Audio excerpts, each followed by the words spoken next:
আসসালামু আলাইকুম বন্ধুরা, সবাইকে স্বাগতম আমার রান্নাঘরে। নতুন আরেকটা রেসিপি নিয়ে চলে আসলাম। আজকে আপনাদের জন্য নিয়ে আসলাম খুবই মজাদার আরেকটা নাস্তা রেসিপি।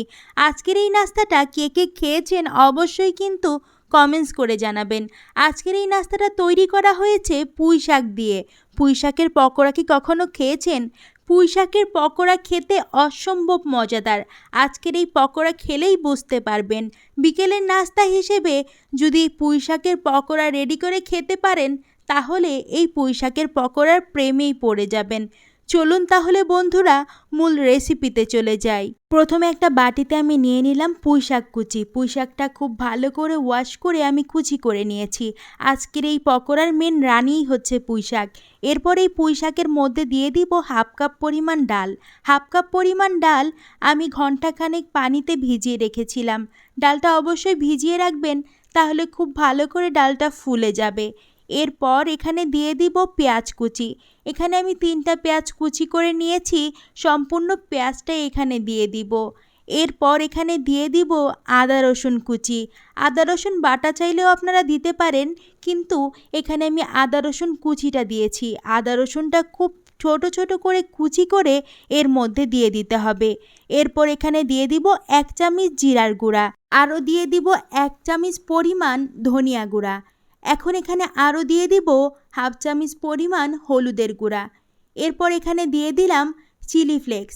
আপনারা চাইলে মরিচের গুঁড়াও দিতে পারেন। 1 চামচ দিয়ে দিলাম চিলি ফ্লেক্স। এরপর এখানে দিয়ে দিব স্বাদ মতো লবণ। এখন এখানে দিয়ে দিব চালের গুঁড়া। আমি 1/3 কাপ পরিমাণ চালের গুঁড়া এর মধ্যে দিয়ে দিলাম। আরও দিয়ে দিব বেসন। 1/3 কাপ পরিমাণ বেসনও এখানে দিয়ে দিব। যতটুকু চালের গুঁড়া দিবেন তার সমপরিমাণ বেসন এখানে দিয়ে দিব। এখন সমস্ত উপকরণ হাত দিয়ে খুব ভালো করে মিক্স করে নিব। একটু সময় নিয়ে খুব ভালো করে মিক্স করবেন, যাতে কোনো মশলা দলা পেকে না থাকে সেদিকটাই খেয়াল রাখবেন। আর বন্ধুরা, যারা এখনও আমার চ্যানেলটি সাবস্ক্রাইব করেননি, তারা দয়া করে আমার চ্যানেলটি সাবস্ক্রাইব করে বেল আইকনে একটি ক্লিক করে রাখবেন, যাতে আমার চ্যানেলের সমস্ত ভিডিওর নোটিফিকেশন আপনাদের ফোনে চলে যায়। এখন এখানে মাখার সময় কিছুটা পানি লাগলে আমরা পানি দিয়ে দিব। আমি সামান্য পরিমাণ পানি এখানে দিয়ে দিলাম। পানিটা দেওয়ার পরে আবারও খুব ভালো করে আমাদেরকে মিশিয়ে নিতে হবে। এখন পারফেক্ট একটা মিশ্রণ তৈরি হয়েছে। ঠিক এইভাবেই মিশ্রণটা আমাদেরকে তৈরি করে নিতে হবে। আর বন্ধুরা, বিশ্বাস করেন এই পকোড়াটা অসম্ভব মজাদার। আর ঘরে থাকা অল্প উপকরণ দিয়ে অল্প খরচেই বাড়ির সবার জন্য এই পকোড়াটা আপনারা তৈরি করে নিতে পারবেন। তাহলে ঝটফট এই পকোড়াটা অবশ্যই একবার বাসায় তৈরি করে ফেলুন। দেখতেই পাচ্ছেন আমি মিশ্রণটা কিভাবে মেখে নিয়েছি। আপনারা ঠিক এইভাবেই মেখে নেবেন। আমার এই মিশ্রণটা ঠিক এরকমটা হয়েছে। দেখতেই পাচ্ছেন এখনই কতটা সুন্দর লাগছে।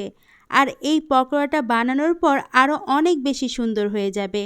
এখন পকোড়াগুলো ভেজে নেওয়ার পালা। তার জন্য চুলায় একটা প্যান বসিয়ে বেশি করে তেল দিয়ে একটু গরম করে নিলাম। তেলটা যখন হালকা গরম হয়ে যাবে, তখন আস্তে আস্তে করে একটা একটা পকোড়া আমরা বানাবো আর তেলের মধ্যে দিয়ে দিব। আর তেলটা একটু গরম করে তারপরে পকোড়াটা দিবেন।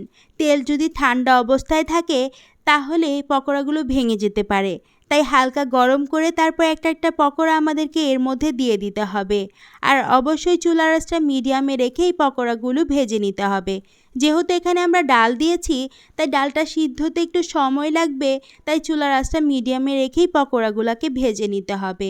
আমি পুঁই শাকের পকোড়াগুলো একটু লম্বা করে শেপ করে তৈরি করে নিয়েছি। আপনারা চাইলে গোল করেও তৈরি করে নিতে পারেন। এরপর পকোড়াগুলো এক সাইডে যখন হালকা ভাজা হয়ে যাবে, তখন একটা কাঁটা চামচের সাহায্যে আমি উল্টিয়ে পাল্টিয়ে দেব। দেখতেই পাচ্ছেন বন্ধুরা, পকোড়াগুলো দেখতে মাশাআল্লাহ কতটা সুন্দর লাগছে। এই পকোড়াগুলো দেখতে যেমন মাশাআল্লাহ, খেতে অসম্ভব মজাদার। পকোড়াগুলো একটু ধৈর্য সহকারে আমাদেরকে ভেজে নিতে হবে। বেশি তাড়াহুড়া করতে যাবেন না। হালকা আছে এই পকোড়াগুলো ভাজতে হবে, তাহলে ডালগুলো খুব ভালো করে সিদ্ধ হয়ে যাবে। পকোড়াগুলো খেতেও খুব মজা লাগবে। আপনারা যদি বেশি তাড়াহুড়া করে চুলার আঁচটা বাড়িয়ে পকোড়াগুলো ভাজতে যান, তাহলে পকোড়াগুলো ডাল সিদ্ধ হবে না, আর খেতেও পকোড়াগুলো তেমন একটা মজা লাগবে না। তাই একটু ধৈর্য সহকারে আমাদেরকে পকোড়াগুলোকে ভেজে নিতে হবে। পকোড়াগুলো একটু সময় নিয়ে ঠিক এরকম গোল্ডেন ব্রাউন কালার করে ভেজে নিতে হবে। মাশাআল্লাহ, দেখতেই পাচ্ছেন পকোড়াগুলো কতটা সুন্দর হয়েছে। আমার পকোড়াগুলো ভাজা হয়ে গেছে। এখন একটা ছাঁকনির সাহায্যে আমি পকোড়াগুলো উঠায় নিব। ছাঁকনির সাহায্যে উঠিয়ে নিলে এর যে এক্সট্রা তেল রয়েছে তেলটা পড়ে যাবে। এখন একটা বাটিতে আমি টিস্যু বিছিয়ে পকোড়াগুলো উঠিয়ে নিব। টিস্যু বিছিয়ে নিলে এর একটা ভালো দিক রয়েছে। আমরা যদি টিস্যু বিছিয়ে এরকম তেলাক্ত খাবার সেটার মধ্যে পরিবেশন করি, তাহলে এর যে এক্সট্রা তেলটা রয়েছে ওই তেলটা এই টিস্যু চুষে নিবে। তাই টিস্যু বিছিয়ে আমরা পকোড়াগুলো উঠিয়ে নিব। মাশাআল্লাহ, দেখতেই পাচ্ছেন পকোড়াগুলো কতটা সুন্দর লাগছে। আর এই পকোড়াগুলো খেতে খুবই মুচমুচে হয়। বন্ধুরা, আজকের এই রেসিপিটা অবশ্যই একবার বাসায় ট্রাই করে আমাকে কমেন্টস করে জানাবেন আজকের রেসিপিটা আপনাদের কাছে কেমন লাগলো। এতক্ষণ ধরে যারা আমার সাথে ছিলেন তাদেরকে অসংখ্য ধন্যবাদ। যারা ইউটিউব থেকে ভিডিওটা দেখছেন দয়া করে আমার চ্যানেলটি সাবস্ক্রাইব করে বন্ধু হয়ে পাশে থাকবেন। আর যারা ফেসবুক পেজ থেকে দেখছেন পেজটি ফলো দিয়ে পাশে থাকবেন।